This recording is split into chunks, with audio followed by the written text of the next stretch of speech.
நீலகிரியில் அதிமுக பொதுச் செயலாளர் எடப்பாடி பழனிசாமி பங்கேற்ற பரப்புரை நிகழ்ச்சிக்கு வந்தவர்களுக்கு பணம் விநியோகிக்கப்பட்டது குறித்து தேர்தல் அதிகாரிகள் விசாரணை நடத்தி வருகின்றனர்.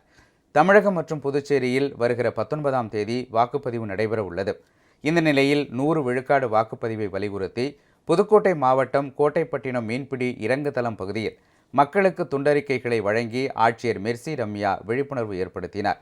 இதேபோல் விசைப்படகு மூலம் கடலுக்குள் சென்று மீன்பிடித்துக் கொண்டிருந்த மீனவர்களிடமும் துண்டறிக்கைகளை அவர் வழங்கினார்.